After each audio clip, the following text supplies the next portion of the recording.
I think you need to know. I think Jason should know. As the two people who have put this together from scratch, who have pushed for it, who got the funding and the support to put it out there. To me, this is Hawaiian history. It's happening. We're not just retelling the old one. It's happening right now.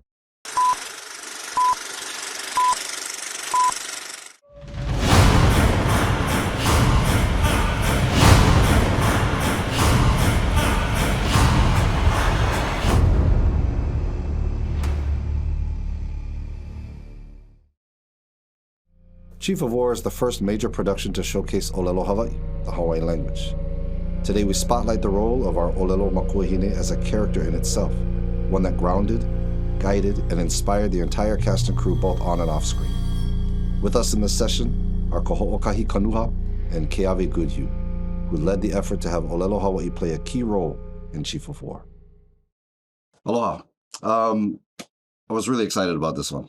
This one is a big thing for Jason and I. When we were talking about building this show and what the show needed, a lot of people will compare Chief of War with a world-building show to where it feels like almost a fantasy world, even though it's based in reality.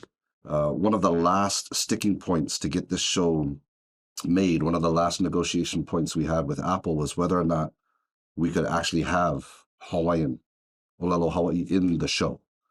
There have been talks about doing that whole kind of fakey thing where we know they're speaking Hawaiian, but we hear English so that the actors can speak English and the audiences just kind of suspend the disbelief a little bit and know that they're speaking Hawaiian. But we just didn't feel like that was appropriate. We felt like if you did that, then the story that is based in reality, the story that's based in history and culture, it's not real anymore. And so we fought that fight. We got it approved, and then we sat back and said, now, how the hell are we going to do that? We had no idea. And we were able to get a contact and a relationship with Awaiaulu. And through Awaiaulu, we got, these gentlemen here, Keawe Goodhue, Hawaiian language supervisor, okahi Kanuha Hawaiian language supervisor, roles that were created, by the way, that never existed in film, created for you guys. But I kind of wanted to talk about the process a little bit, because just because we wanted something didn't mean that we knew how to do it, because it's never existed before, right? Hawaiian language has never been captured on film in this way and represented this way. So I kind of wanted to get into the process. Like, first of all, what was it like when you guys get the call, you hear what's going on, and then just kind of this, talk through the process a little bit, Like, what was this process like for you? Well, when we started, the process was non-existent, and so we had to kind of just pave the way.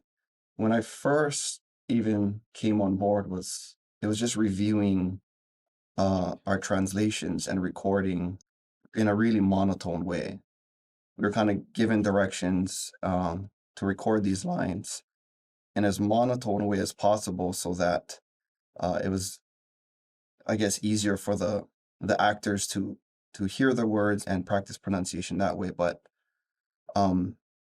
as we got into it, and I got selected, probably just because I was the most available, not the most capable, to go and teach the actors. This is pre-shoot, pre-production.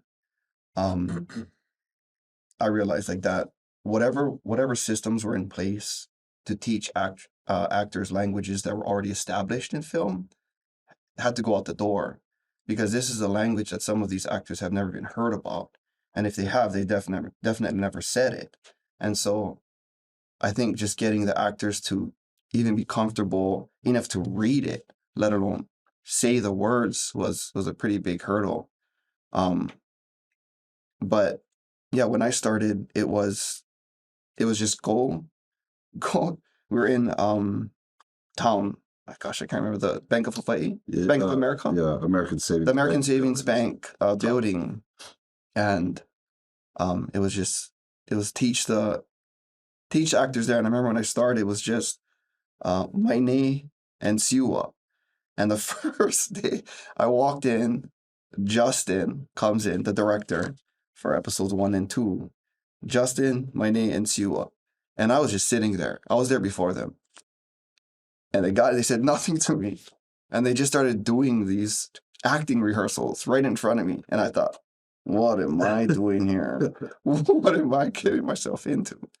And then I was all nervous and whatnot. But as we got into it, I realized, oh, geez, everyone's as nervous as I am. And it became really evident really soon that I held more of the chips because I held the information. I had what they needed. And it was finding that connection between all the different actors and how does each person learn Ōlelo? Because the first thing we had to do is understand that we're not teaching them Ōlelo Hawaii. That's not what we did. That would have taken far too much time and is far too complicated and overzealous to think you can even achieve it. It was teaching them to sound like they could speak Ōlelo Hawaii, and it's very different. It was based much more on pronunciation, memorization, and working with them to get the kind of emotion that they wanted to emote in a given scene or word or sentence.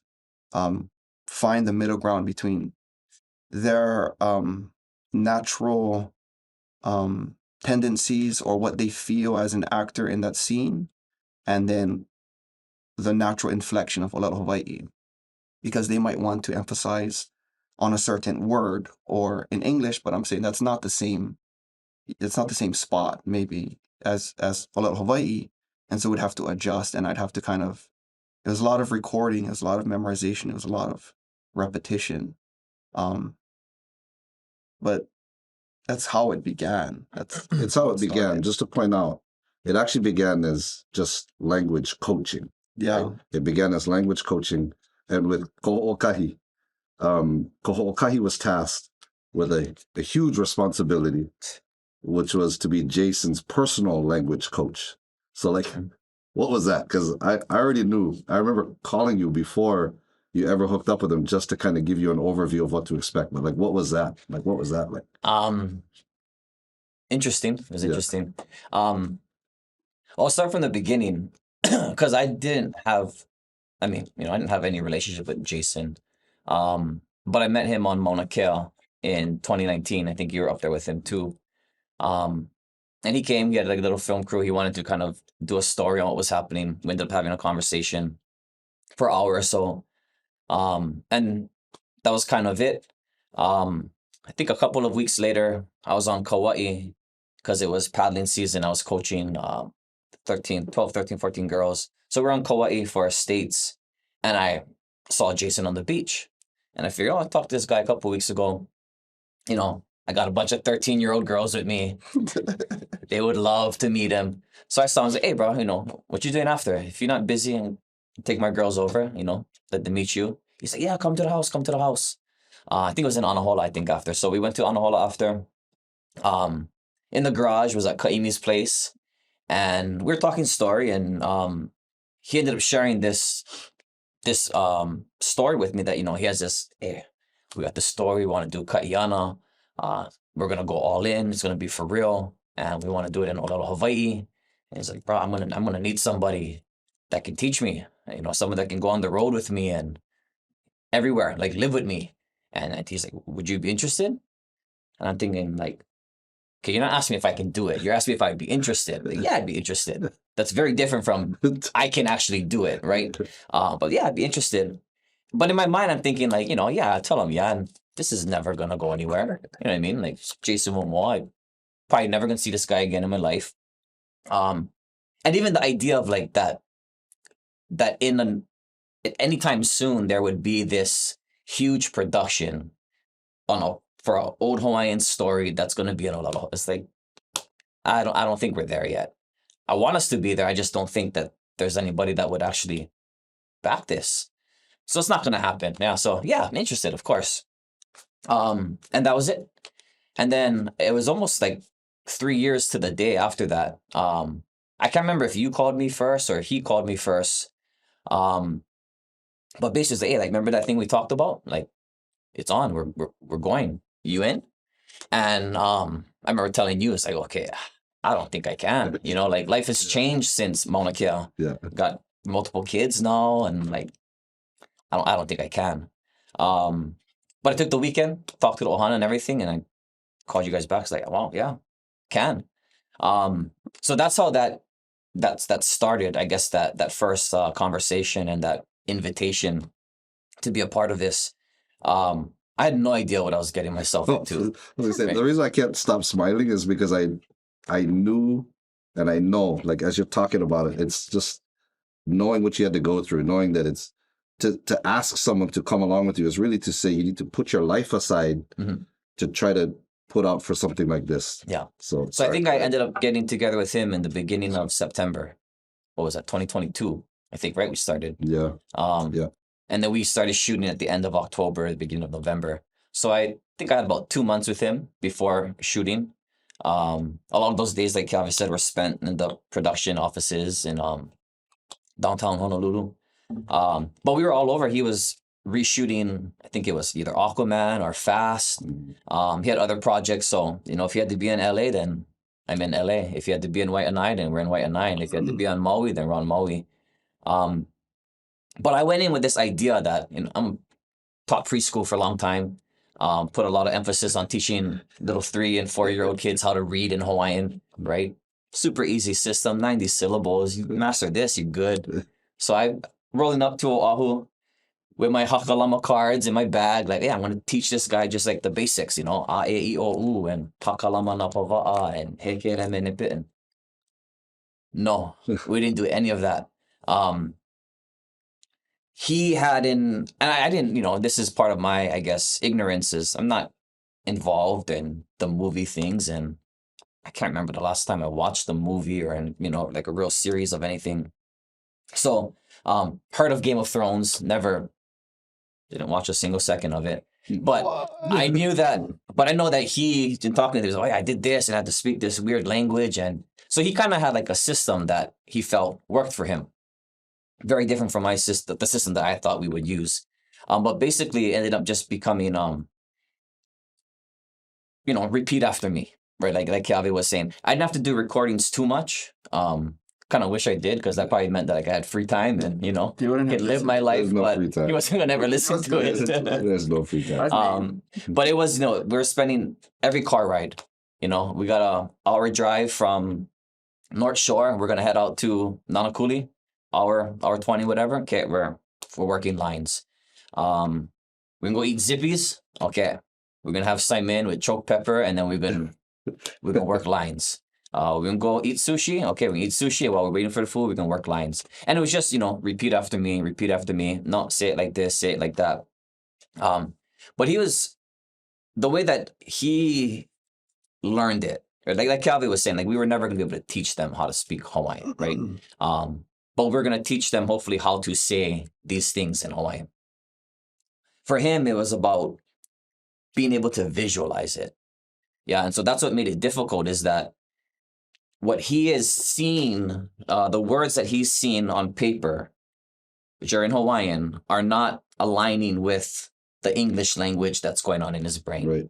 So something as simple as a e, or a Hawaiian e and an English e, like just the ability to master that automatically, that every time I see this letter, it's a e. It's not a e like it's been for the last 40 years of my life. Yeah. And then this I is a e, not a I. I got to reverse 40 years of my life. But then this a is an I, but it's not an I.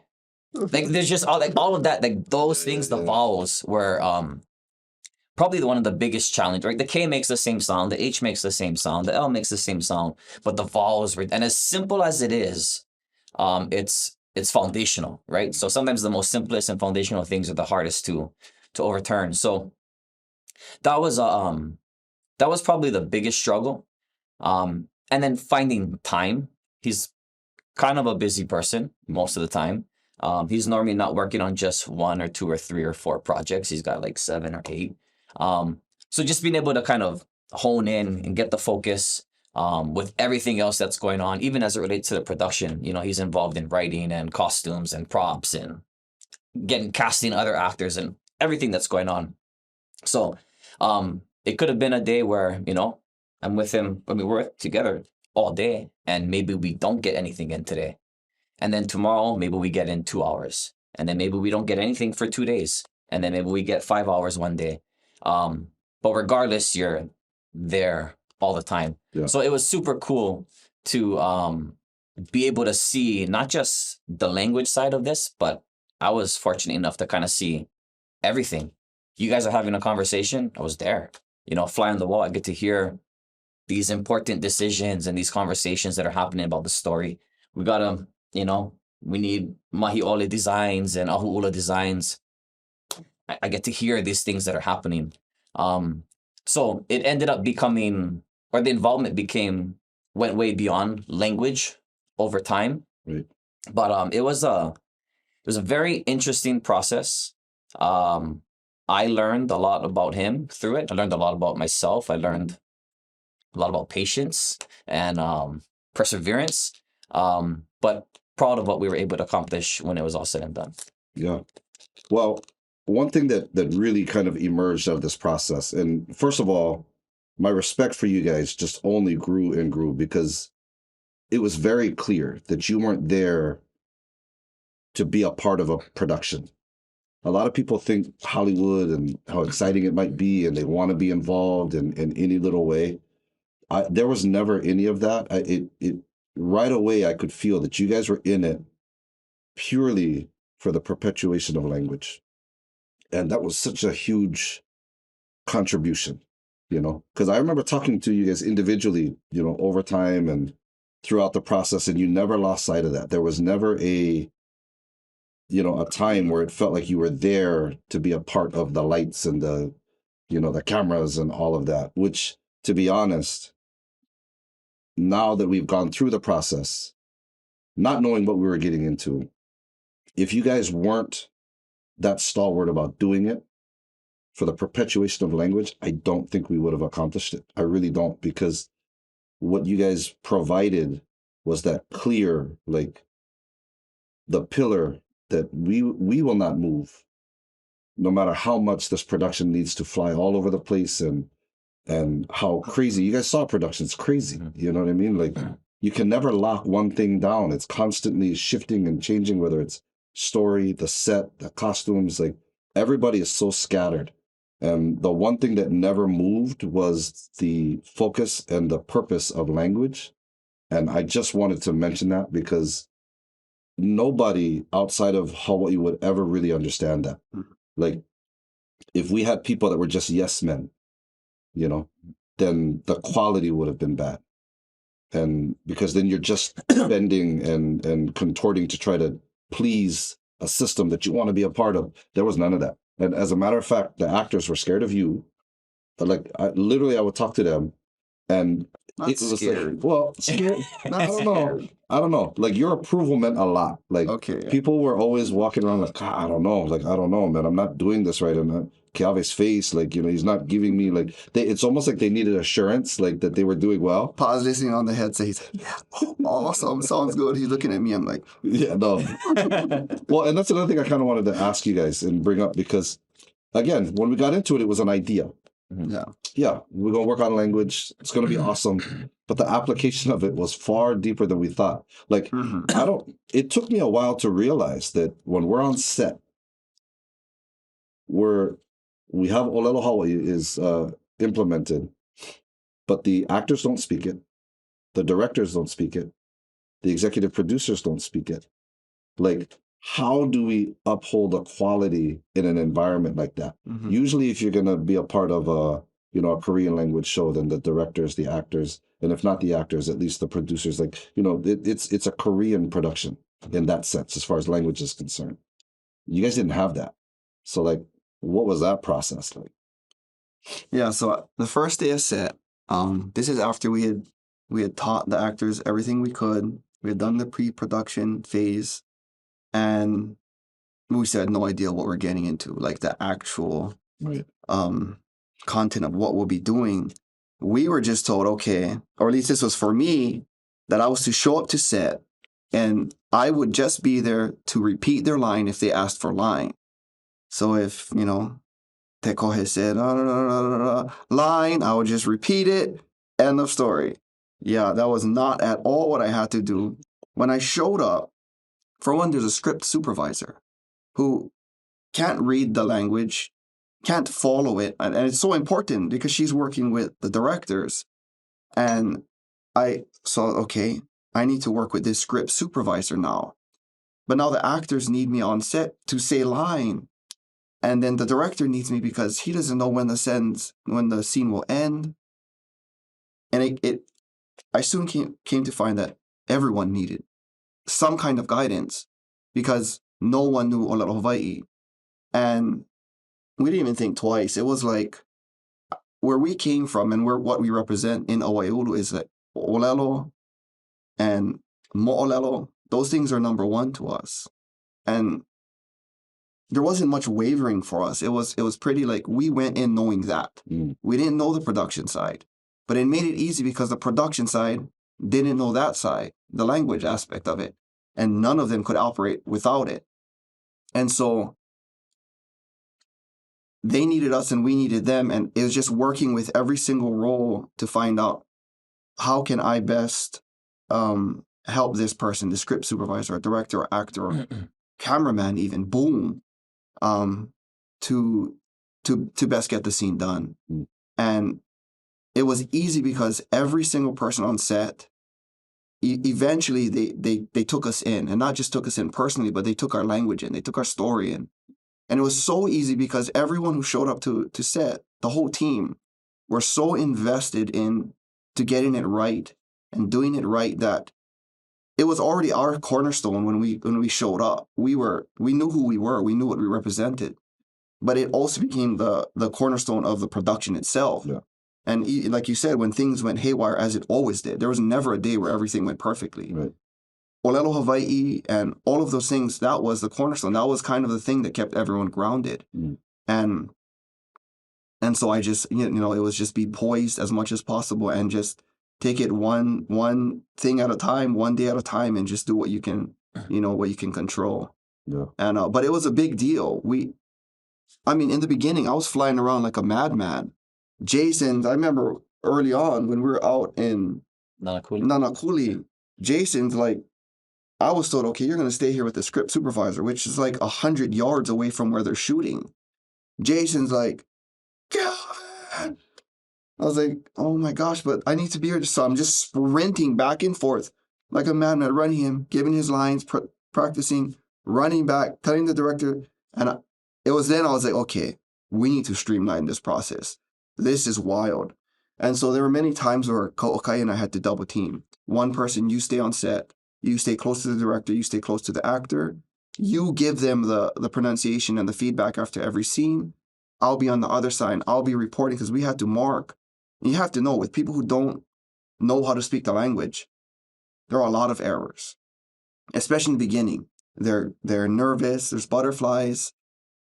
They're worried about the language, they're worried about the acting, and it's no easy task. For us, we knew exactly what they were saying. We could get into the emotion of it. We could feel it. Sometimes we could feel it when they couldn't feel it themselves and they didn't understand like how well they were evoking this. But we could. And so we always had to be there to kind of either remind them like, that was fantastic. Like, you don't even understand. That was really well done. Or, correct this. And even for the actors themselves, we became that kind of just their support that made them stable, that made them calm. And because it's so nerve-wracking to act and speak in a language you don't understand, I kind of use Ōlelo Hawaii as a way to really start calming their nerves, because I worked so closely with each actor. I knew their tendencies. I kind of knew when they're thinking. I knew when they're struggling. I knew when they're thriving. And it's about, go on the paddle, take it off. It's a game, a really sensitive game of support, be hard, those kinds of things. But I would often use cadence. Every language has a cadence, and Ōlelo Hawaii is no different. And I found that if you spoke with a slower cadence for the actors, not only did they sound better in pronouncing the language, but it calmed them. They didn't know this at the time, but I used cadence as a way to calm all of them, all the actors. And I remember it became a constant theme in the shoot, like, cadence, especially Siwa, our big teddy bear. Cadence was like his number one thing. He would be all worked up. Cadence, Siwa, cadence. And by the way, he's killing it the whole time. He doesn't know he's worked up, but he's absolutely slaying. And it kept him calm, and it kept him speaking slowly and really hitting their marks. And it just kind of started evolving from there. Yeah. Yeah. So I wanted to ask, because you're talking about that, you're dealing with, the other actors, and in Okahi's case, did language calm Jason, like in the same way? Like, because it was definitely your experience on set was completely different, right? Because your experience is really focused on, Jason's language, Jason's performance, all of that. So what was that like for you? I can't say I've ever used Hawaiian language to calm him or to soothe his mind or put him at ease in any way. I've used Hawaiian language to put him to sleep. Yeah. I know that. I remember you telling me, like, this guy never sleeps. I was like, well, you've obviously never talked Hawaiian with him, because you talk a lot. We're working lines. I mean, like, again, we put our work in, right? We put our work in. But like, there'd be times where like, okay, bro, let's work. Okay. We're going through, I mean, like, we're not even 2 minutes in. He's like, oh, need a nap. And he reclines the seat, takes a nap, maybe 10, 20 minutes, wake up. Okay, let's try that again. There's times he's driving, I'm working with him, I'm putting the guy to sleep, and we're driving in California. So he's like, hey, bro, we can switch. I got to drive his big-ass black truck in California. I don't know where I'm going. He's like, yeah, we're going to go here. We're going to take that exit, make a left on that light, and then we're going to go up in your beautiful house. And you're going to go to sleep? Like, yeah, I take a nap. Oh, like, there's no way. Oh, okay. So yeah, never use Hawaiian language to soothe them, but I know how to put that guy to bed if we need to. But I think that, like, kind of what Keawe was saying, as far as like just the production and how supportive everybody was, I think I went in really soft, I think. What do I know? I mean, yeah, I can talk about language, but I don't know nothing about acting. I don't know what goes into all of these decisions about why we're going to do something like this and why we're going to do something like that. And we're getting involved a couple of months out from shooting, but things have been being worked on for months, maybe a year or more at that point, right? So, I mean, a lot of things are in motion. So for me, it was like, I'm going to work with him, do our thing, and hopefully it'll be good. But I think it was the first day that I was on set, not on Maui. It was when we first started shooting on Oahu. I think we were out in He'eia somewhere. It was the first time working with Justin. It might have been that scene with Kekupuohi and Kaiana. Yeah. In that little flower garden. Episode 1. Yeah. And I just remember after every take, Justin was like, are we good? Go, right? Nobody can say, go, okay. Like, go. Are we good? It's like, yeah, we can do it. Okay, let's do it again. Oh, yeah. Okay. Yeah, let's do it again. Okay. Are we good? I think we'll be the better. Okay, do it again. And like, there was never a time like, hey, we gotta roll. Are we good? Okay, if we're good, we can move on. Yeah. If Kaokai doesn't say we're good, if Keawe doesn't say we're good, if one of them says it's okay, one of them says I don't think so, we're not moving on. There was never any pushback from anybody. It wasn't just whether it's Brian or Anders and Jason. There was never any pushback, and so I think I began to kind of feel empowered, not because like, oh, I know what I'm doing, so I'm going to start inserting myself, but like these people were looking to us, not just for like guidance, but sometimes like, do we have it? Do we not have it? Yeah. And I might not know anything about what was delivered for the acting and it hit or it didn't hit. But if the language was not at a position where we thought it was acceptable, we weren't moving on. And so that made me feel really comfortable. Just like, hey man, did we think about this? What if we did this? Whether it was related to language or just anything else, because again, the questions that were coming were not always language. It was, okay, we have a couple of scenes, right, where like think they're like walking around. They start in Manoa, one shot, another shot. We're in Waimea on Big Island. They're like, but they're I can't remember what they're going, but I think it's maybe Kupule and Kaiana. One going I think, yeah. Yeah. But then there's just certain things like, hey, we got, a couple kahili bearers and we got a couple sub chiefs, and then like, where do they go? And it's like, oh, okay, those questions are coming to us too now. So as soon as a question comes, then it's like, okay, now I feel a little bit more empowered. Maybe if I see something somewhere else and the question doesn't come, I'm not afraid to throw it out there. Yeah. And there was never a time where people were like, hey, like, let us do our job. Hey, just focus on your kuleana. Not a single time. Mhm. We had a thought, we had a question, we had a suggestion. Always an open door. That doesn't mean that it always happened that way, but there was never a denial of like the conversation and vetting it out so that we can all, everybody has the information. And then again, those who are in charge of making the decisions can make the decisions. But there was never, they were never shying away from like, I don't want that information because it might make me feel conflicted about what we're trying to like. The more information, the better. So I have a lot of mahalo for you. You're a big part of that, obviously. But even these directors who came in maybe with not as much of an emotional attachment or connection to these things, you wouldn't be able to tell, right? You would think Justin wrote this thing himself. The way that the kuleana that he took, and he always mentioned like, if this was Korean, like I want it to be top notch. Right. He said, so I can't ensure that, you guys can. You got to let me know. Yeah. Well, and it benefited everyone. It wasn't just for language sake that Justin would, or any of the directors, or any of the crew would uphold Ōlelo Hawaii to that standard. It was that it made the scene better. If the actors were able to deliver their lie in a way that we thought we approved, it usually meant that they also delivered the scene in the way that Justin approved. And oftentimes we wouldn't move on until, Justin and I were at least okay with it. And usually eventually we got into sync, and we just knew kind of the flow and what we were each looking for, that it was like, that was it. And usually when I said that was it, that was Justin's it too. Yeah. And that's like a home run. When I can say that's guaranteed a take, mark it. Justin saying that's a take, mark it. And everyone won, and the actors felt better, the scene looked better, they sounded better. And it was a huge win. But I think their willingness to accept us, it started off not because that's just not their natural tendency. They didn't know what to think. No one knew what to think. Ōlelo Hawaii was so new. We were just these guys walking around.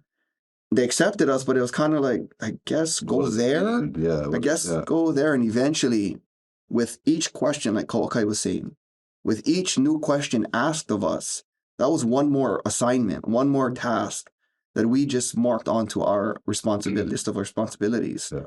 And we got thousands of questions, and it became thousands of tasks. So yeah, we're doing language with the actors. We're running scenes with the directors.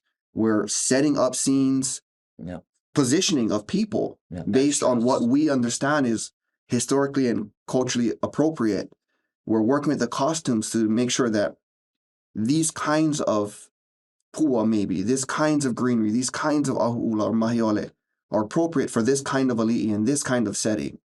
And it went across the board, all departments. It spanned across all departments.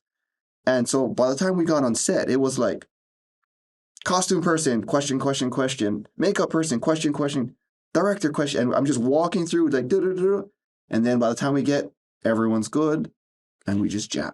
That's one thing I wanted to point out. And I think I did a little disservice by not describing what Awaiaulu is. That was the other thing that you guys provided. Because of your background as Awaiaulu representatives, we had access to much more than just language people, and it just might be helpful to explain it really quickly, like, what is Awaiaulu? Like, what is the mission, the purpose, and what is the day-to-day that Awaiaulu is or represents? Right, buddy. You can get the cocoa, bro. Go for it. Well, mainly Awaiaulu is about taking Hawaiian resources Hawaiian resources, generally Ōlelo Hawaii in the Ōlelo Mokuahine, and kind of bridging that gap for our Kanaka today, our Lahui today, because not, as much as we'd like it to be the case, it's not, everyone can't speak. But so we take these original material and we translate it, and we all, everything we do, we generally do it bilingually. A lot of this is historical things, and everyone has a tutu who maybe cannot speak, or a papa who cannot speak, but they deserve to know our mo'olelo just as much as anyone else, and it shouldn't be confined to just those who can speak.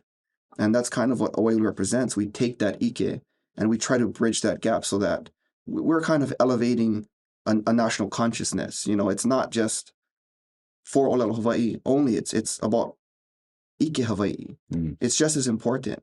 We need to reclaim our language, but we need to reclaim how to be Hawaii. What does it mean to be Hawaiian in this day and age, and as we continue to advance and evolve? And so we do things from, historical documents, translating the huge tomes, writings of prolific historians like Samuel Kamakau and John Papa'i'i, to political things, legal, constitutional things, we just do it all. We really, no holds bar. We really try to attack all of it. And through time, we've kind of amassed this group of super capable language people who are all strong in their own right, but each of our members kind of bring a specialty, or bring something that adds an additional flavor to whatever we're doing, whether it's a little more ike and hula, whether it's olelo no eo, history, and each of us, and together we make this team, we make it all happen. And that goes into everything we do. Every bit of translation we're tapping, if it's va'a, if it's something, I go to okahi, he might know more about historical va'a and va'a today. So you'd go to him. If you want something like hula, you might go to someone else. And we all constantly lean on each other to make it work. And that goes into every sentence, every paragraph, and every single thing we translate. And it definitely carried over to Chief of War. Yeah. Yeah, I would just say that, like, on the surface, if you go to awaiaulu.com or .org or .app or just Google Awaiaulu. On the surface, it's gonna be like, they do translation. Yeah, like, and then we do. But the translation is really like for us to train, to be able to, I look at translation as like almost like the ultimate form of comprehension. Yeah, if I can take something from this language and I can make it as clear as it is here in this language, I understand it. And especially when I'm just as capable, or I'm probably more capable in English than I am in Hawaiian, right? But if I can't make it clear, I don't understand it the way I think I understand it. But the reader, or the audience doesn't get that really. You can, if that's what you're looking for. But really what we're, like Keawe was saying, is we're trying to provide them Hawaiian knowledge. I think one of Awaiaulu's slogans or mottos is, it's not about language, it's about knowledge. So like Keawe said, national consciousness, right? How can you really be proud to be Hawaiian if you don't know what Hawaiian is, right? It's if you don't know the mo'olelo of Kamehameha, if you don't know who Umi is, if you don't know who Kiha Pi'ilani is, if you don't know these different people, if you don't know anything about fishing, or you don't know anything about farming, if you don't know, and not just like today kind, if you don't know what it was like 200 years ago, 300 years ago, then all the changes that are happening, it's not evolution. It's just change. Yeah. But to be able to connect back to what it used to be, to fill in that gap, to build the bridge, informs what changes might come about in the future, what might be necessary in the future. But without understanding those things, you're just guessing, right? And it could get lucky, could be Hawaiian, or could be more of reality, and you're really not Hawaiian because we don't see it anywhere out there for the most part. Yeah, so if our people want to reclaim these things, fortunately and unfortunately, in this point in time, it's not as simple as just opening your eyes, walking outside, and hanging out with a couple of people. Like, we got to go find it and then take the initiative among ourselves to re-implement those things, to reestablish those things in our daily lives, so that eventually at some point in time, someone who does want to know can just walk outside, can run into Keawe down the road and have these conversations, and or hook up with Kaina in the lo'i and learn these things. But there's so, I try not to swear, there's like so much that we don't know. As proud as I am to be Kanaka, to be Hawaiian, as maybe as capable as I am that I can get put onto a set to provide knowledge, information, there's so much that I don't know. So much. And so I think one of the most significant things about the show is that it will allow our people an opportunity, and for many of our people, the first opportunity that they'll have to imagine what it's like to be Hawaiian. Like, we're so far disconnected from it. Majority of our people, I think I could easily say the majority of our people can't even imagine what it would have been like to be alive in the 1700s, in the 1500s, in the 1800s. Can't even imagine. So this is going to give them not just a story, not just words on a paper, but all of that and the actual, like, bringing it to life. Our people, more than ever since before we lost it all, will have a better, can imagine. I'll just call it imagination, because we take guesses in a lot of areas too. But to be able to imagine what it's like to be Hawaiian, I think for me, like, that's one of the most empowering things about the show. Oh, yeah. See, I hadn't even thought of it that way, as we were putting it together. I think one of the good thing to mention when we're talking about Awaiaulu and your involvement, it actually didn't start with the language coaching and all that. It actually started with the full translation of the show. So it was all that stuff that happened before we got to set. And that in and of itself was a huge feat, to take the scripts as they were written and have them translated. Like, that was huge. And then the process began of, language coaching, Hawaiian language supervisors, and then, like you said, everything from working. You guys ended up working with script supervisors and all the different departments. And I just don't think it could have been done with any other group other than Awaiaulu, because it's more than just language. Like you said, it involves all of this other stuff. And I, for one, always was appreciative of that. I have to say, even on a personal level, being able to work with you guys allowed me to dig a little deeper into who I am and, my position as a Kanaka, and as a filmmaker, right? Because this is what I do professionally, right? This is what I do. I've done it for a while, and I love my job. But my passion and my craft had never come together in this way. And it's what I got into the business for. I wanted to tell these kinds of stories, but as you rightfully pointed out, who's gonna do that? Who's gonna have the faith to put money into a product that has no precedent of a return? And so it took a while. It took a while for Jason's star power, my ability to get into this place where we could pitch something and gain confidence to do it. But the process of being close with language, surprisingly, and as you said, it elevated everything. And even for me to sit back, having, written, Jason and I having worked on story and building this show, there was another byproduct of that it was reconnecting us, even as the creators of the show, reconnecting us on a deeper level to, to parts of ourselves that we didn't have, that had been lost, and trying to find our way back.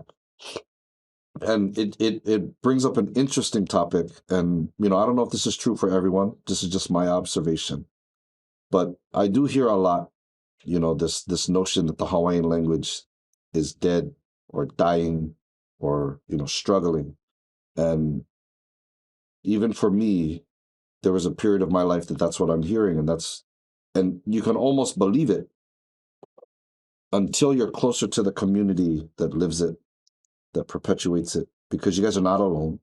There is a large group of Hawaiian language speakers, and they ultimately become practitioners in all areas of culture. And the closer I got to just even be on the outskirts of that community, I see it thriving. I see it just like living, and it feels like, wow, there's a whole abundance of opportunity for this community. And it just feels like the closer you get to that community, like you said, it opens up this imagination of, wow, like we have so much that we can do, and this thing that in other areas of, even in Hawaii, but other areas of the world that feel like this thing is non-existent. It's huge and it's thriving. I just thought that was beautiful, and I appreciate you guys for letting me, be close enough to that, to learn something. I would say just about the, I think he said something like, if without Awaiaulu, like we couldn't have done it.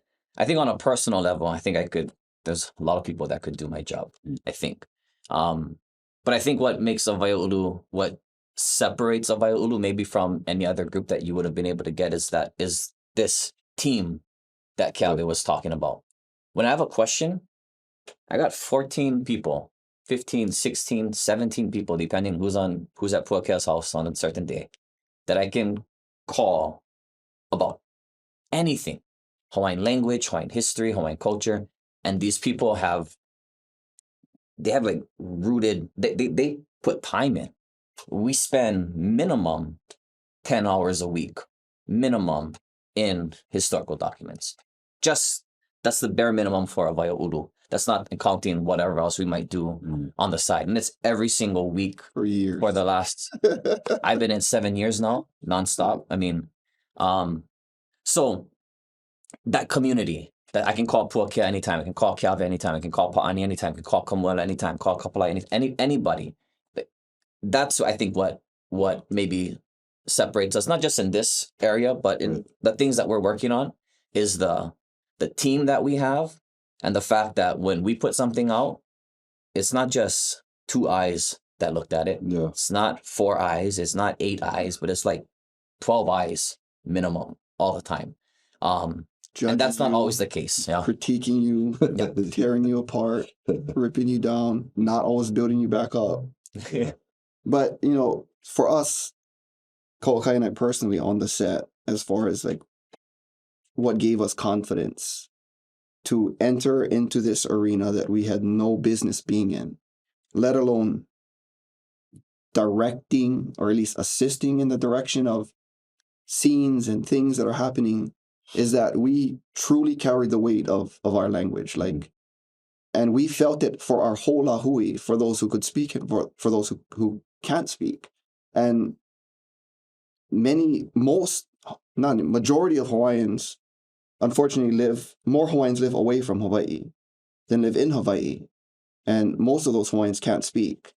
And it's a big deal to us that this is Chief of War, and Ōlelo Hawaii being even accepted, even implemented on this stage is a big deal to us. As philanthropic as it may seem we are to the production, we are greedy in the sense that we wanted our language out there, and we wanted to do the absolute best we could so that our language and our stories reach a broader audience. And it's not just a broader audience in general, it's that our people who are away can see these stories. And like Kokai said, some people can't even imagine it.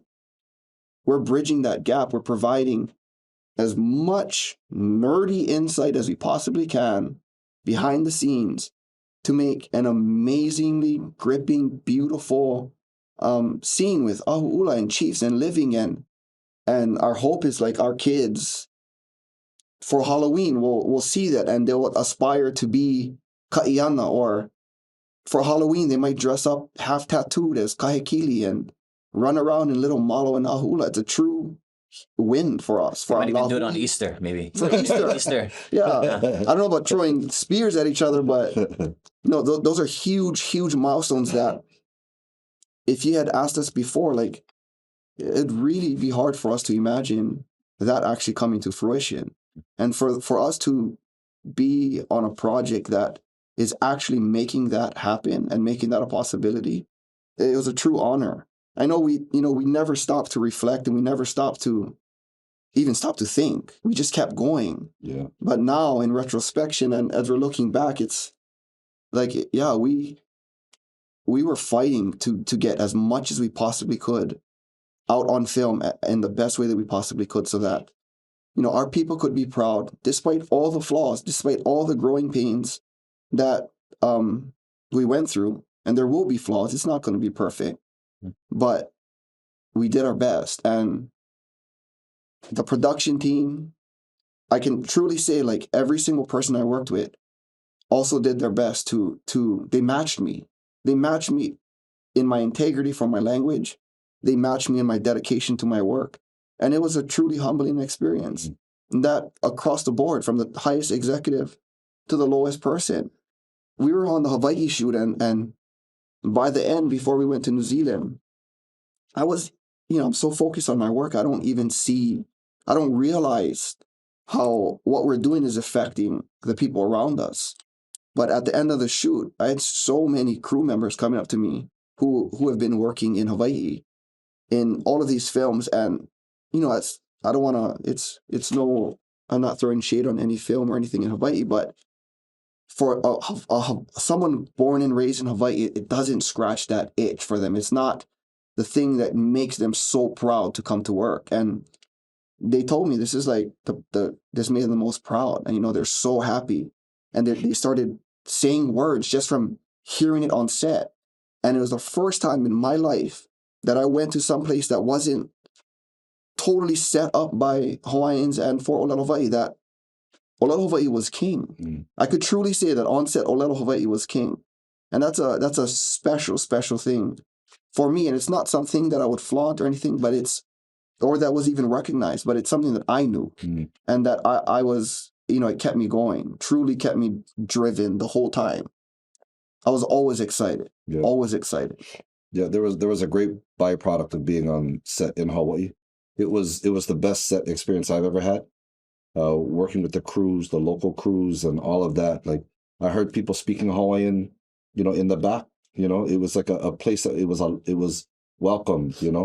Being approached by the boom mic operator saying, "Hey, I'm a direct descendant of this character." Totally. Somebody was telling me, "Hey, I'm a direct descendant of this character." There was Siwa's character Nahi. There was an extra, Stephen Pokipala, and he said, "I'm a direct descendant of Siwa's character." And to have the opportunity to say, "Okay, come," I take him to Siwa. I said, "Siwa, today, everywhere you are, he is. I want the camera to see him next to you. Anytime that we see you today, then that way he can take that home, and his family can see the connection between, him as a living kamaka and the ancestor that he has." I mean, just, it was so beautiful. I loved working in Hawaii. And that's like, to bridge off of those two things. It's like, choke kids like be Aquaman, right? Or whatever other movies Jasonʻs does and has done and other actors have done. Choke kids like be Aquaman. And Aquaman is not even real, right? Like, no can be Aquaman, as far as I know. But you can be Ka'iana. Yeah. You can be Nahi Olea. You can be these people. And for a lot of our people, we already are these people, right? But again, we just don't. There's a gap in our mo'oku'ohau that I think, like, language fills, that I think knowledge fills, that I think culture fills. But I think that this story helps to fill that too. How many rocks does it put in the I don't know, but I know that at the end of this show, that umeke gonna be more filled than it was before. So again, to think that, like, in 10 years, 15 years, you know, like kids right now are growing up wanting to be this thing and be this thing. There's going to be, I have no doubt in my mind that there's going to be more Hawaiian kids, maybe not enough, but there's going to be more Hawaiian kids, maybe non-Hawaiian kids who want to be like these people who are real people and who are our ancestors. Like, I mean, there's going to be, I think a lot of Hawaiians are going to go through and be like, I can find a connection genealogically to one of these people. Whether from Maui and Kahikili, or you can Ka'u and Keoa, Kamehameha and Ka'ahumanu and Nahi Olea and Namakea, all these, like, they're real people. And we only come from 40,000. You know what I mean? So how many Hawaiians are going to be like, yeah, that's my kupuna. Yeah. You know, that's my kupuna. That's my kupuna's cousin's uncle's kupuna, and whatever the case may be. So I think there's we feel that fantasy world that these people want to escape to, but in the end, it's our reality at the same time. And I think that's also empowering. And I think we will be able to see as time goes on. The Kalekoa has one of my favorite quotes, right? One of my favorite quotes. I don't think it's him, not him, but he always talks about it. We all know what one does. You don't always know what one does. Oh, that took me a second. I got it. Yeah, no, it takes a little bit. Took me a second. Yeah, we all know what one does. You don't always know what one does. Yeah. And so we know what we're doing right now. Yeah. We don't know what we're doing is going to do 5, 10, 15, 20 years from now. Yeah. But I'm hopeful. Well, actually, that is one of the, when we were coming down to our last negotiations and Apple wondering whether or not language was going to work, one of the pitches to them was, you know, obviously, if you remove language, you remove the reality, and we need this to feel real. Look, this is awesome. I love this. One thing I do want to do is let's talk about episode 2 for a little bit. The thing that really comes out in episode 2 is Ka'ahumanu's storyline, and I love this character, and Luciane did such a great job. But I wanted to talk a little bit about, first of all, what was it like working with Luciane? What was it like to get her in preparation? Because whether or not people understand how well she was doing, like, we can see it in the acting, but like with language, did language help her? What was it like working with her? What was it like? So I started off working with Luciane in pre-production, but as with all the women, I found that, oh gosh, they're sounding like men because they're repeating after me, and I can only do so much to make my voice sound like a woman. And so thankfully we have amazing wahine in Awaiaulu. And so Luciane went under the tutelage of Hina Nubo. And Luciane is extremely technical, like when she's approaching. She needs to, at first sight, it seems, or at least on the exterior, it seems like she has no idea what's going on. She's running around confused and juggling all of these things, but it's because she needs the timeline of her character in place. She needs to understand the emotional arc of her character in this place, and then the language goes into it. So she had this massive binder with, like that, her entire arc, her integrity, the sentiment, colored, coordinated, and once she had that established, then she could dig into the language. And she wasn't naturally the strongest. In fact, she probably started off as one of the weaker ones, truth be told, who really struggled getting it, the vowels and all of that. But by the end, like, she really made me proud. Oh man, she really, Hina and her fostered such a relationship that I could hear Hina sometimes in some of her deliveries, and in later scenes where, at first maybe she was lacking confidence early on in production, eventually that turned into, like, she was the person who really held down the integrity of the Ōlelo Hawaii during a lot of those things. But I mean, she's a go-getter. She's funny. She's a firecracker. She also is an amazing actress. And she was able to, despite her small size, which is contrary to the historical Ahumanu who was a much larger woman, she was able to to really deliver in a way that it was much bigger than her physical stature. Right. And she was strong. She was powerful, and that's really important, especially in Ōlelo. It makes a big difference if you're evoking and if you're emitting and if you're saying these things with real confidence and in a scene with other great people who might be stronger in language or might be whatever it may be. She really held her own, and I think she did ahumanu, proud. In chapter 2 specifically, this is a show, guys, so it's entertainment. We try to be as historically accurate as we can, but this is Pa'akai's show. This is his baby. He wrote it, and we just advised him and guide him in all of these things. But what chapter 2 did well is it showed and even it might be subtext, but the conflict that Ka'ahumanu was born into and that she was raised around. Her mom, Namahana, was the sister of Kahekili, who is the king of Maui, and her father, Ke'eomoku, was one of the main generals under Kalani Opu'u, who was the king of Hawaii. And those two specifically waged many wars over many years. They're pretty much rivals. And the movie did a good job of showing kind of, at least showcasing her upbringing and, the cave scene, because she was born in a cave. She was born in a time of turmoil where there was war happening all around her. And on one hand, her mother was loyal to Maui. She was a child of Maui. And on the other hand, her father was loyal to Hawaii. And he was a strong proponent of Hawaii's success in wars. And she had to find her way through that kind of labyrinth of conflict. And, her name, she's named after Kahekili. And so she inherently carries this kind of conflict between the two sides. And Luciana did an amazing job of really showcasing this.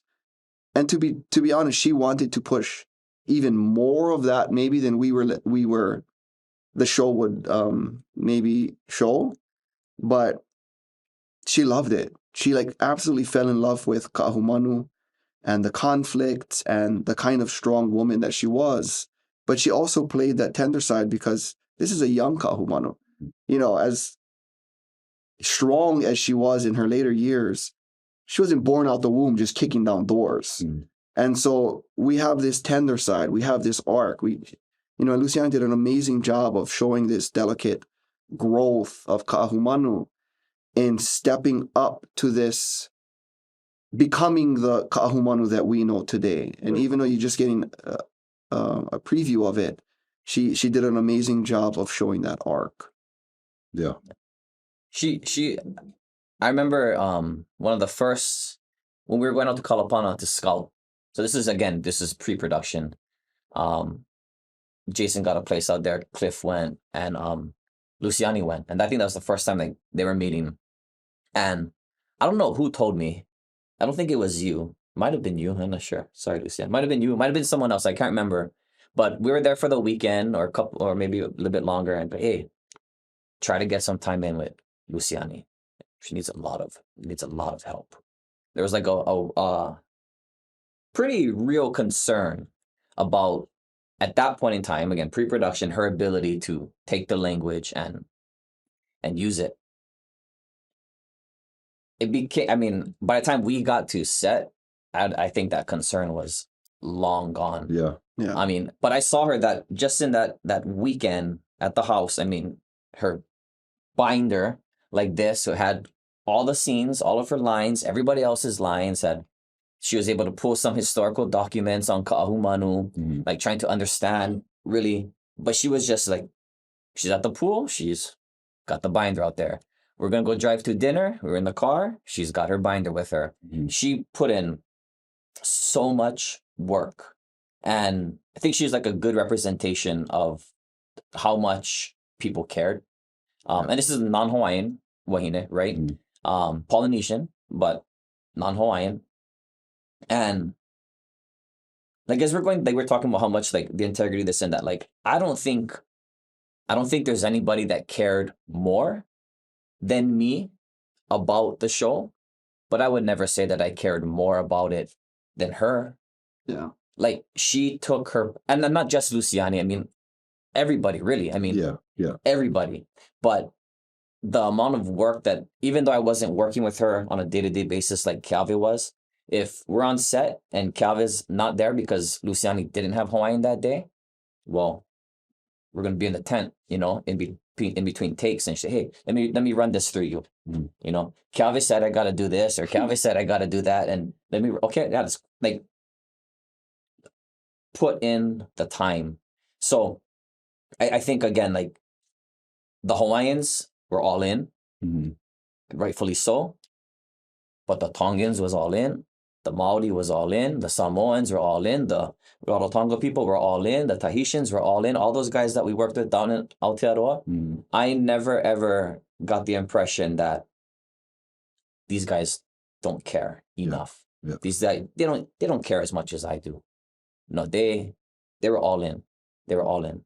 To be honest, it's a little embarrassing sometimes. Like, we get it. Chill. You guys are sometimes fighting for more than even we want to fight for. Well, I will say this, and just let me clarify. I think it was me that had that phone call to you about Luciane, but I was reacting to what she told me. She told me how unprepared she was, and so it made me worry a little bit, because I hadn't heard her, I hadn't seen her, but just like you, when she came to set, in my head I was like, what? That's just probably a reflection of, like, her own standards for herself. Right. I'm not perfect, therefore I suck. Right. Like, yeah, but I will say this too. As you guys describe her, I hope everybody's listening, because as we move forward in more stories and build more show and more ōlelo, it takes that type of dedication to the craft to be able to do what it is that we're asking these actors to do. And, you know, we come from a people that haven't had access to the industry, and we're making access. So we don't expect people to have figured out the tricks that Luciane has done, you know, that Jason has done, that, you know, a lot of our actors have done. But if it's something that you're interested in, if it's something that you want to be a part of, it's very rare to walk into a situation and just kill it, right? Like, you would never, if you had never played basketball, you would never walk into the gym and expect to play on the varsity team, right? Like, it doesn't work that way. The only person I've ever seen do that was freaking Kaina, but like, we don't, you know, like, but that is not normal. So like, for all Kanaka out there that this is an industry you want to pursue, whether acting, writing, directing, it's that work. Like, I'm glad that we're talking about that, because she did embody that, so much so that she worried me the way she talked about herself. But then when I saw her on set, I was like, I mean, she was awesome. Like, she was so good. And it's funny because it's seamless. Her acting and language, there's no disconnect. It's one fluid thing. And I was very, very proud of her for that. But, you know, I know that it took, you know, coaching from you guys from Hina and, you know, Awaiaulu support, and just wonderful. You know, I was really, really to be clear, the question and concern, you know, about her preparedness as far as language goes, wasn't just for her lack of ability. It was, she was number two. You know, she had a serious amount of lines and monologues, and it was no easy task for anyone. Right. I mean, hard to memorize, even if you can speak the language and act, let alone if you can't. So, no, I felt the weight of it.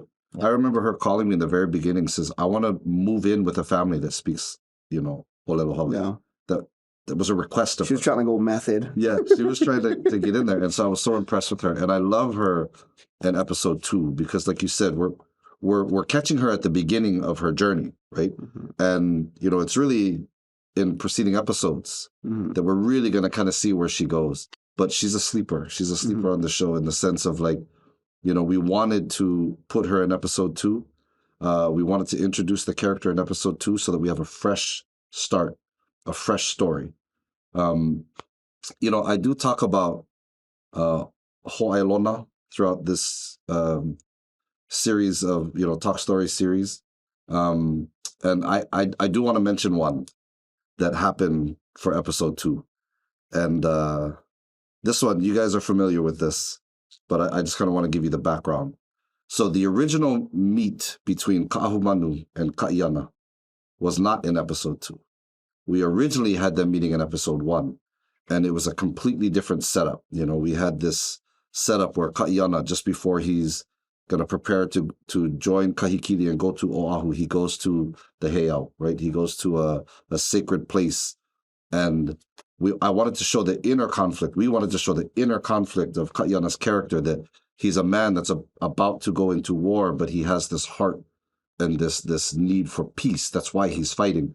And I thought that as a storyteller, the best way to do that would to bring, ki'i or tikis that represent, war and peace. And she was going to witness him about to give sacrifice to Ku, but instead gives the sacrifice to Lono. And I was told, by a lot of Kanaka, you guys included, that was not appropriate, right? You cannot have these two ki'i at the heiau at the same time. And my response was, as a storyteller, I'm like, I do know this, and I appreciate it, but this is very important. It's very important for the character. It's very important for the story, and I can show it without explaining it. If Kahumanu witnesses this, she can call him on it, like, why are you a man about to partake in war, and yet you're asking for peace? And so I thought, as a storyteller, despite it not being Hawaiian, that I needed to do this. And I apologize to production because we built that set. We built it. And those ki'i were massive. You guys remember those, yeah? They were massive. They had to be at least 20 feet tall. And it was a beautiful shot. I mean, we have this, we built a whole area. And the night before we were shooting this, so I'd already gone through it with all you guys, even Kalekua, like everybody, Uncle Keone Nunez, like we've had these conversations and everybody's in my ear and I'm like, guys, just trust me, like story, like I got it. It's going to work. But the night before we shoot it, I get a call from your mom, Auntie Kauisai Dudua. And I love this.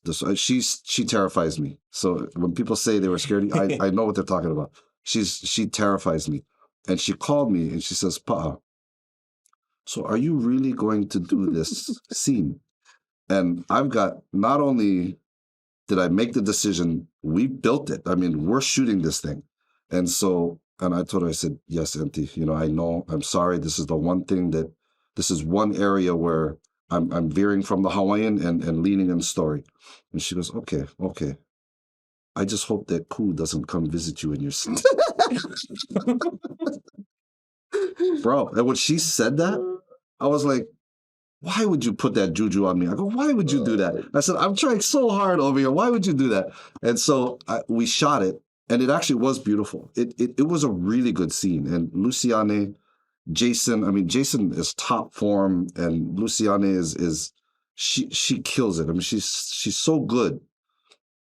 But something happened. I don't know what it was. Like when it came to the editing, we're watching the episode and it just didn't work. There was just something about it that didn't work. And so we pulled the scene completely. Pulled it. Not because, it was the quote unquote Hawaiian thing to do or, story was better. It just, for some reason, it didn't work. And the conversation came about Ka'ahumanu needing her own introduction. She needs her own story to come out. We have so many characters we're introducing in the pilot, Mm-hmm. We need her to have her own. And so in episode 2, when we see them meet, the conversation is very similar to what we shot. Mm-hmm.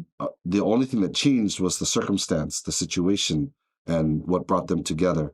And so the audience wouldn't know this, but I take that as a result of this, divine intervention. This divine intervention. Now, luckily, Ku didn't come to me in my sleep, but there was something that shifted, and where I thought I knew better. I really, truly thought I knew better. And I made a choice that ultimately didn't work. And it came out into this beautiful scene, beautiful in episode 2, where they meet in the cave. Kaiana is hindered. He's at his lowest. She's in a position too where she's at a low in her life, but she can bear strength, build him up. They meet each other and can see something in each other, something that is uniquely different than they've seen in anyone else. So that was my, even though it's not a Hawaii lona in the sense of some of the other things that I've been discussing in this Talk Story series, I took it as one that I was wrong, and this beautiful image that I had in my mind, this beautiful way to tell story worked far better by staying Hawaiian than, leaning on that storytelling ability. So that was it. And your mom, she's the one that did that. She's the one that put that in my head. Yeah. That's also an example though, of because that's one conversation. We've had other conversations, and even when there was a time where maybe the decision is contrary to the information, you would always explain yourself. Not no, yeah, I know, but we're gonna yeah, I know, but you would walk us through your decision making process, and whether or not it's something that we would, okay, yeah, that's reason enough to drift or not drift. It was just another. There was no question, there was no piece of information that was ever considered non-significant. Even if it challenged what you had already done or what you wanted to do. That was something that I always, again, appreciate. Because I know there was times we're having conversations, we're shooting it. They're here. We're shooting in 20 minutes. And then there's this conversation that comes up. But there was never once, hey, we don't have the time. We just got to go. There was always those conversations. So wherever we ended on it, in different things, might feel one way or another, but I always understood that there was a reason, again, right or wrong, agreeable, not agreeable, whatever the case may be, that there was always a reason, multiple reasons maybe, for why we'd want to go one way. And so I always appreciated the fact that we could have those conversations. Yeah. While we're on episode 2, obviously there was a crunching of the chronology of the story, right? But after the battle on Oahu, Kaiana did leave. But obviously it was a couple years later before he ended up on the ship. This was also another area where, this was just fiddling with history a little bit just to make the story work. And I wanted to address it, so people can hear. Kaiana willingly went on the ship. We made it look like he, through the struggles and everything that, he ended up on the ship. And that decision was to push the notion that he needs to get back home because of this immediate threat of kahikini. Whereas he was thoughtful, he was deliberate. The story of him getting on the ship, I always thought was really beautiful. And we had a version of it. It just wasn't, it didn't give us that urgency, But I remember reading that when he got onto Captain Meare's ship, that he was accompanied by 40 men, and so just that image alone of him arriving on the ship, not being able to speak the language, he got on and basically insisted that he go with them. We have a different version of that, but it is something that I think it's worth noting that that was one of the areas where we story-wise had to change. But did you guys find throughout the process, whether in this episode or just in general, that the crunching of chronology or changing things up for history was a little, I don't know, did that rub wrong, or was it difficult to support? I mean, because you guys are, history is a thing, you know what I mean? It means a lot. Like you said, ike, it is a big deal. And I do know that there's going to be people that question, the integrity of the show based on some of these historical inaccuracies. And, and I don't actually mean to put you on the spot, so maybe not speaking for yourself, but just in general, how does that feel when we're stepping into a space like this? Well, in Awaiaulu, we often say, Puakea often says, don't let this be the first book you read. Don't let this be the first history book you read. Because and that's just kind of the nature of creative writing that's based on historical things. That if you were truly to write and create this story based on, as history shows it, you can only lean on what historians have written, what people over time have documented, and there's going to be a done in natural 17 gap. minutes. Yeah, it'll be done. Or you'll be jumping every 7 years or so. Mm. And so you have to embellish, you have to make these connections. I have no problem whatsoever with this creative side of story. And in fact, I urge people to take it on more, to challenge yourself, to try and make these connections. It's no easy task. I think the more you dig into history, the more you realize you don't know. The more you figure out and the more you learn, the more you reinforce the fact that you don't know. And so, but the more you do these things, the more you're propped up on facts. You're propped up, and as long as your mana'o is kupono and you're trying your best to align yourself in the themes, I think it's I love it. I love it because it's no easy task. And I wish more of our people would dare to step out of their comfort zone and challenge themselves to create these things because it's not easy. And if you wanted to just have it as history says it is, go read a history book. We have those too. We translated them. We put them on the shelves. Ke Kumaupuni is available for purchase. Go to awaiaulu.com or app or org. But that's not what this is. This is, so much of what we do at Awaiaulu is the hard fact side. It's the footnotes. It's the nitty-gritty of every word, every sentence, every paragraph, every page, every 500 book tome. And we do that. But that can't be the only place where Mo'olelo and Ōlelo Hawaii thrives. It can't be the only place where our Mo'olelo lives. To say that we are so confined in our imagination that we can only say what history says is to say that we aren't confident in ourselves to take on these stories and be daring enough to create. And you need to fill these gaps. And if you're crunching timelines, at least you considered the timelines. Who cares if one happened before the other? As long as you're crunching you're pulling on history as much as possible to make these things a cohesive and relevant story that can still stand on its own when compared to the actual history. And that's a testament to creativity. And like I said, it's no easy task. And I really challenge our people. This is, you weren't raised in Ōlelo Hawaii. Like you said, you were raised from afar, except you had this level of integrity as if you were. You know what I mean? You approach the writing and the themes and the storylines as if you were one of us at Awaiaulu. And it's super commendable. But it's also like, if you think you know more, or you do know more, then create it. Because we don't have enough. And our people are hungry.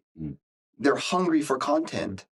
And so, for me, it's not a thing of, it's not 100% right, so we should tear it down, or that wasn't said perfectly, so, we should tear it down. We should be uplifting all of these projects and just seeing the creative decision for what it is and learning from it. If you think you can do it better, or if you think you can do it differently, then do it differently. And I hope it's as entertaining, as engaging as you want it to be. But we know at Awaiaulu, with working with hard facts, hard documents, and now dabbling in the creative side of things, it's not easy. Even if you have all the answers that the historians have provided for you, it's still not easy. And so it just speaks to the nature of creative writing, that's based on history. It was difficult. I ended up in this position. I'm there, but it was difficult in the beginning. For me, it wasn't anything that I couldn't. It was never like, I don't want to be a part of this. But it's like, it was difficult to understand why, because I'm not a storyteller. I don't work in that areas, right? What I know about history is what I know, and then that's what I would use, right? So it was a little bit difficult in the beginning. But again, we were never made to think like, no, that's just how it is. Like, no, we could walk through things. Okay, no, I got to do this because I remember having setting up the urgency. Like, okay, wouldn't have considered that, right? I would just, here's the story. That's it. Yeah. But like, we're making a movie, a series. Like Keawe said, don't let it be the first book you read. I've never watched a movie in my life, and I was like, okay, yeah, I can tell this story now, right? I got everything. I know it all. Everything I saw in that movie was right. Like I don't think that exists. But as time went on, I was fortunate enough to be able to understand, again, why things are being changed. Nothing, as far as I know, nothing changed for the sake of changing it. Oh, because it'd be cooler if this, like, no, because you're setting up this, you're building up this. We got to do this in episode 2 because in episode 6 we're gonna have, and then in 9, like you're putting all of those, connecting all of those dots that we don't see, that the audience is not gonna see. So as we went through the process, it almost became normal. That we would, switch things up, change things up. But it became, I don't think I've ever, I think just from, in the work that we do, I don't think like I wouldn't use the word support, but easy to accept, easy to, I don't want to say tolerate, accept is a bit better, I think, than that. It's not hard to accept at all. Because again, at the end, it's not, it's not taking what Kamakaʻu wrote and then bringing just that to life. There's it's a movie. It's entertainment, right? But in this entertainment, you're gonna learn. You're gonna learn a lot, and then you might be misled in certain areas. But again, if you're gonna base history off of what you see on a television show or on in a movie, then we were screwed to begin with, right? We were already lost. So I think this is gonna, if people just know that a lot of this is based in facts, is based in history, and some of this veers from that or doesn't, I think as long as people can understand that, then what this should do is this should just kind of pose questions for you to seek out answers, right? It's not apples kuleana to give us our history. And it's not even like the kuleana of a writer, an actor, to like give us everything that there is accurately, but give us something, right? And so I think as long for our people, that's why I appreciate this conversation. It's like, hey guys, we think it's great. We think you're gonna love it, but we also have no problem saying that it's not 100% accurate to what you might have read in a history book or in an account. Yeah. So as long as you have that understanding, to me, it's all good. And in the end, right? Say we made 12 decisions over 9 episodes. To when history says go left, we went right 12 times. Okay, 12 times. But when history said go left, we went left 140 times. 140 minus 12, okay, 128 bonus, right? Like we're starting from 0. We got nothing. How many people get their ancient history, get their language that is spoken by 7,000 people in the world, 8,000 people? If you want to believe the census, we can say 22,000 people. We know it's not true. That much people in the world speak Hawaiian. And we're getting this Apple budget to put on a 9 episode for our first rodeo, right? First rodeo. And we're going straight to Wyoming. We're going to Wyoming with Ikua, and we're going to win. That world record will get broken eventually again at another point in time. But we are setting a precedent. And I think it's one that is impossible to not be appreciative of, to not be proud of. And so for me, in the end, it's all of this good, all of this correct, and then maybe some of these creative decisions, we're the needle is pointing positive, hardcore. But I do think it's important for our people to just understand that not every single thing that we see in this is going to be 100% accurate. Right. But you should know that when you watch them. Yeah. Yeah. No, but I appreciate the conversation because, you know, the truth is, you know, this was really a collective, right? Like Jason and I, we built in our cultural advisors. You know, we had about 15 over all the major departments, and then we included Hawaiian culture supervisor, Hawaiian language supervisors. We included all this stuff because we would never profess to be smart enough to uphold this. But that being said, I will not hide behind the wall of the expertise, the cultural practitioners, the people that know the things they know, because I want it to be known that in the areas that we moved, it wasn't because, oh, this person told me I could do that, or this person told me I could do that. It was my choice and Jason and I's combined mana'o to say, this is how the story will reach its fullest capacity as far as character arcs and movement, but with as much inclusiveness of everybody's kuleana.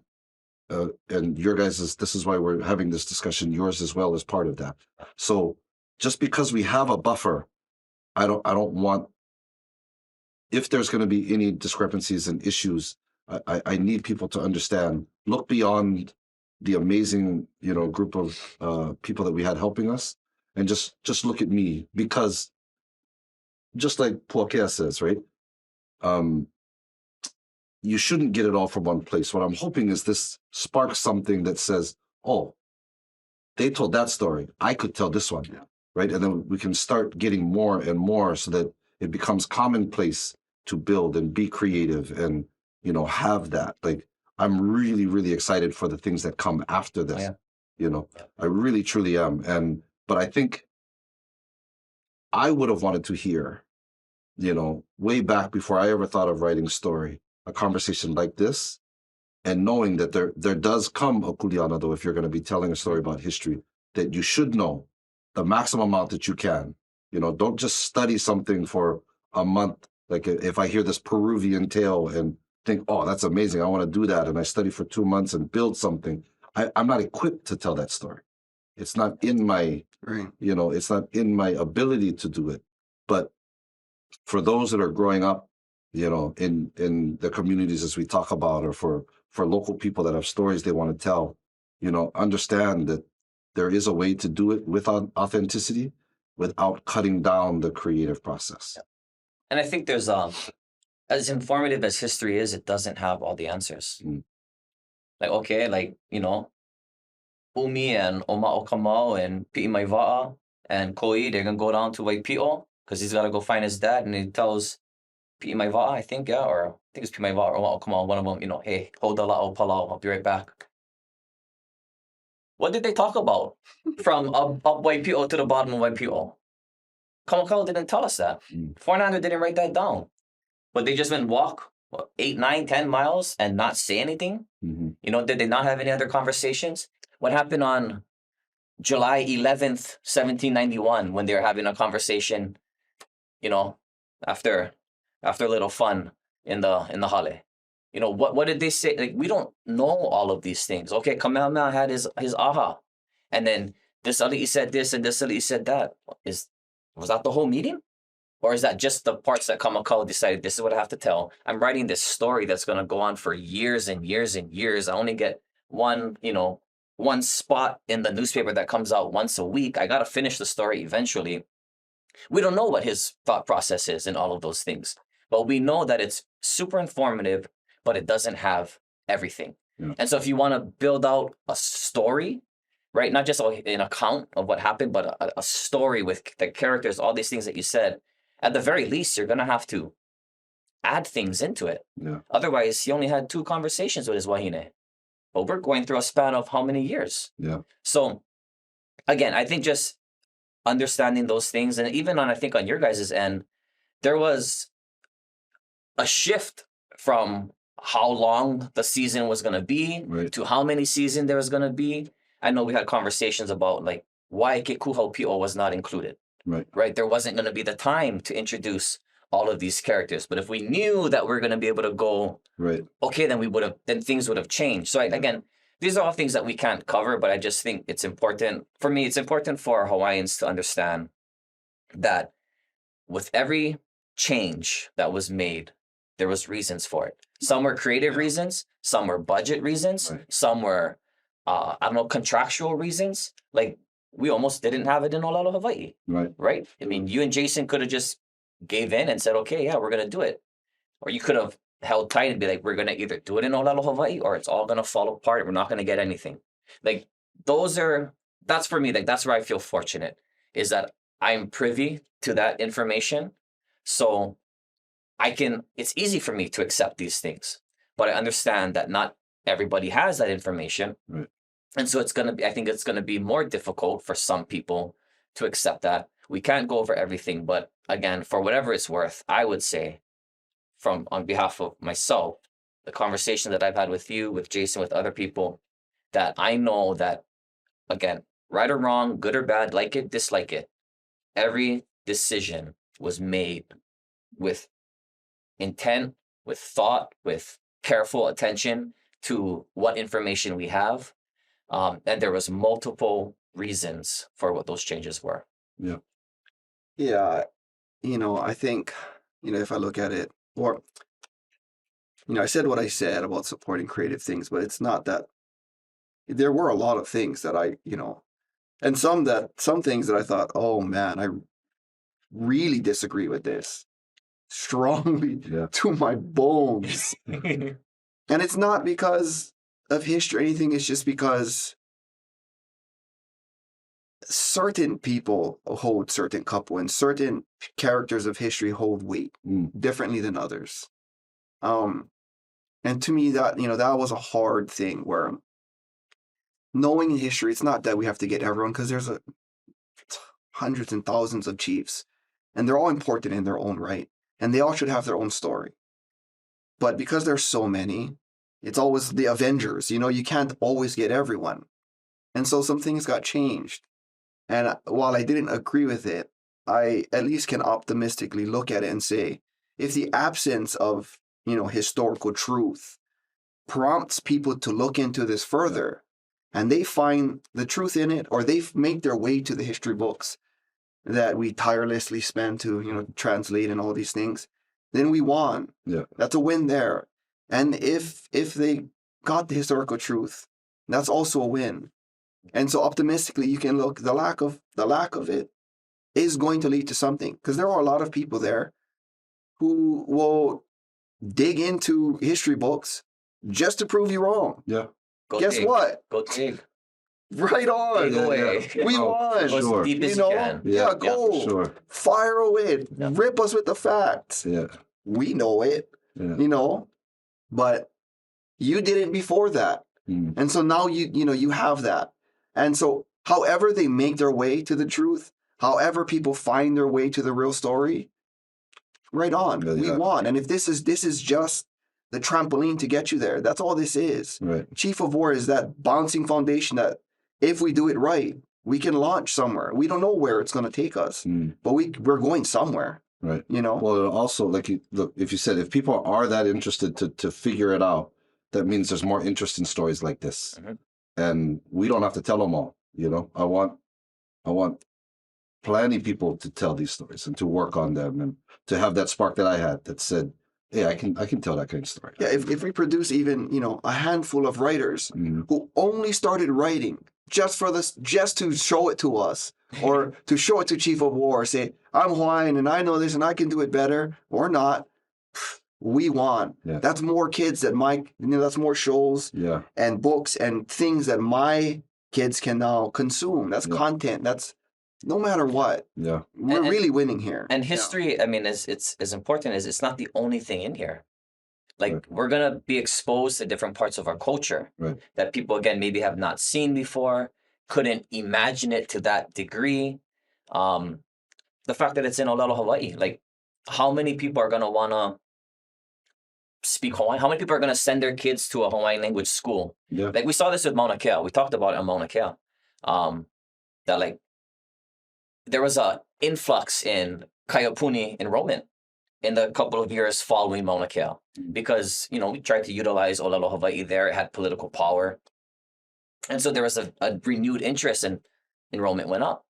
But now, Jason Momoa talking Hawaiian, you know, ahumanu talking Hawaiian, all this, and a movie, Apple, top of the line. This isn't no independent film. This isn't like, you know, oh yeah, I'm in a movie, but it's not really a movie, you know. Like this is the real deal. And so it helps, not that it requires the legitimization, but it helps that our language, our history, our culture, our people, our places, our name, all of these things, there's an enhanced, perhaps, you know, legitimacy to it. If you didn't find it legitimate before, yeah, if you were confused and you didn't find it legitimate, this will help you realize that, hey, this isn't just some ancient, barbaric, savage people whose history and stories are not worth retelling, right? Because there was that time where all of these stories, we don't want people to know it. Right. All of these things, we don't want you to know it. We don't want you to do it. Ahumanu was part of that. But for a different episode, perhaps in a different season. But those things are happening. And so people, right? I mean, they're products of the environment. And if everything around you is telling you this is crap, you start to think this is crap. But now there's this high level profession production telling you that, hey, this is not only good enough to tell you folks, but this is good enough to show the entire world. And, you know, maybe it's worth, and it's going to be really nerdy, but maybe it's worth speaking on the total irony of all of this, you know, and in Lucianeʻs playing Kahumanu, and in us, you know, representing this old Hawaii, these kapu, these heathenist practices, idolatry, and all of these things that when Christianity was introduced was really looked down upon. Kind of an ironic thing, to be honest. Right. A lot of times we look at it through rose-colored glasses, yeah? We take what we want to support our belief system, but then we ignore other stuff. Yeah. So before we end this, I do want to share one more story. And it was one of those stories that allowed me to feel like, regardless of how this product was going to come out, regardless of how the show was going to come out, that at least we were on a path that felt pono, that felt like we were moving in the right direction. And it really did start before production. You know, it started maybe a year and a half before, as far as my connection with Awaiaulu. So Jason and I were at Maunakea and wasn't there to try to promote anything about what we were doing. We were just there to support. And but I did get pulled into the kapuna tent, you know, that in that area in the back, and I felt very fortunate to be there because, you know, in the industry, I am a writer. You know, I do what I do.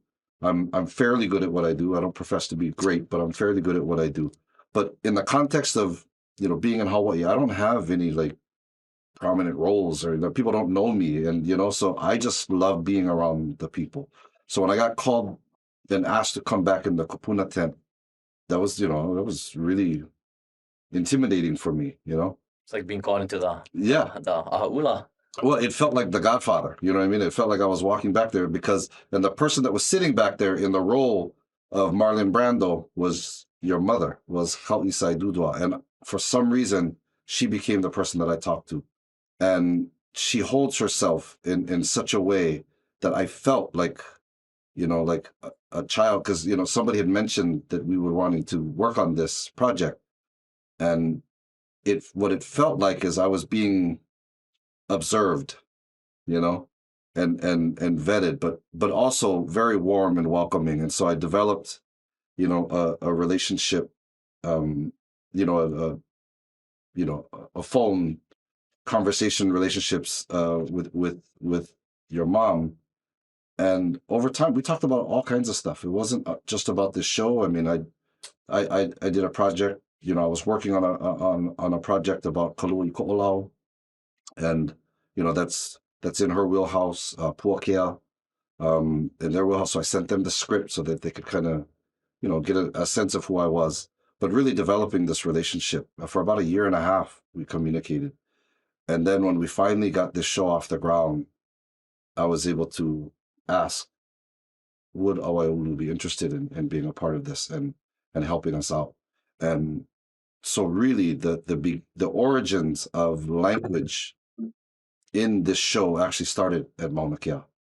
And I just felt like that was interesting because it wasn't expected, right? I didn't go there to have something happen. I didn't go there to have a connection with our project, with the movement and the push on Mauna Kea, but it did become a result of it. And I was very happy with that. And I didn't even know the wealth of support that we were going to get when we started.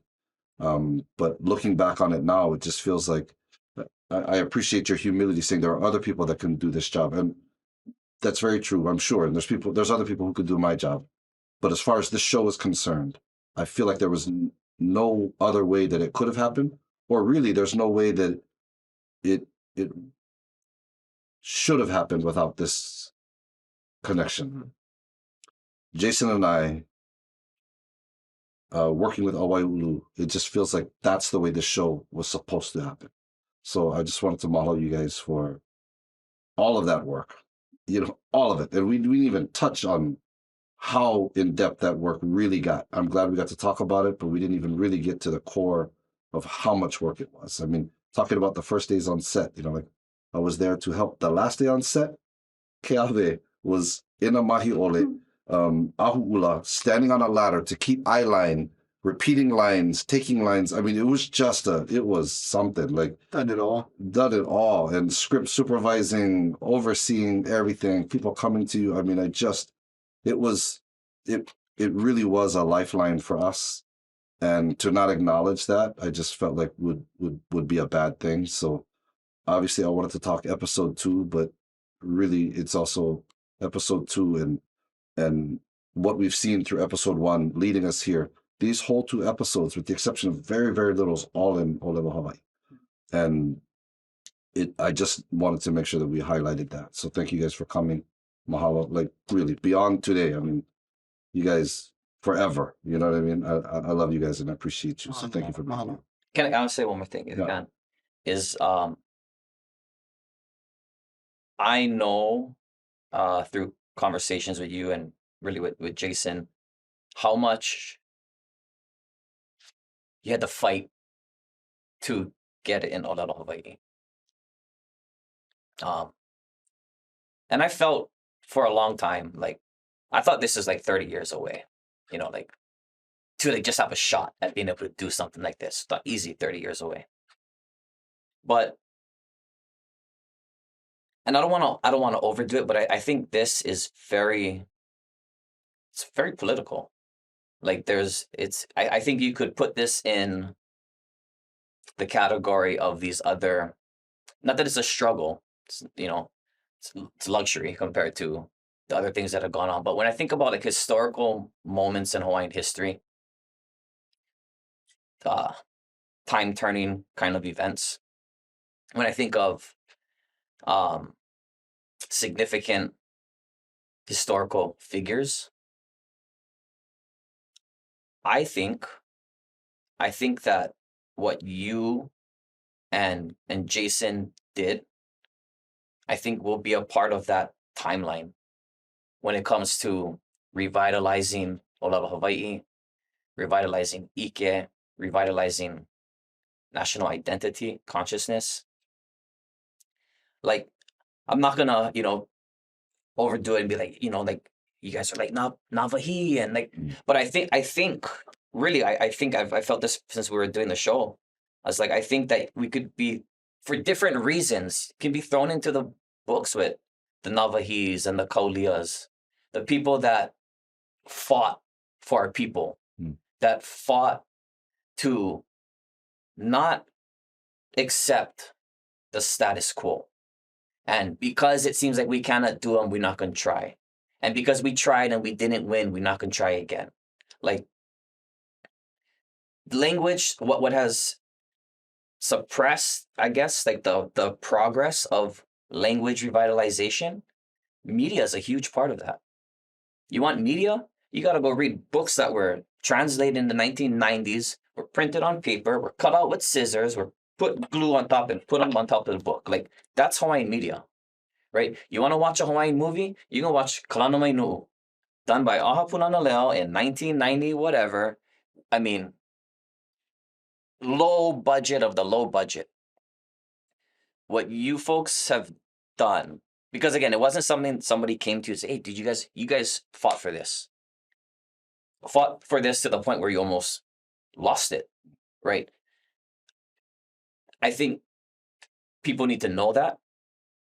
And I just think that this is going to go down in history. Again, maybe not in 5 years, but as time goes on, people are going to look back and be like, this was a point where things shifted. I truly believe that this will take our efforts to new heights. It's not over, right? It's really just another beginning. But I think you need to know. I think Jason should know. As the two people who have put this together from scratch, who have pushed for it, who got the funding and the support to put it out there. This is, to me, this is Hawaiian history. It's happening. We're not just retelling the old one. It's happening right now. Who knows? Maybe one day there's a movie about Pa'akai and Jason Momoa and they have to fight to get these things to happen and so on and so forth. But I think you should know.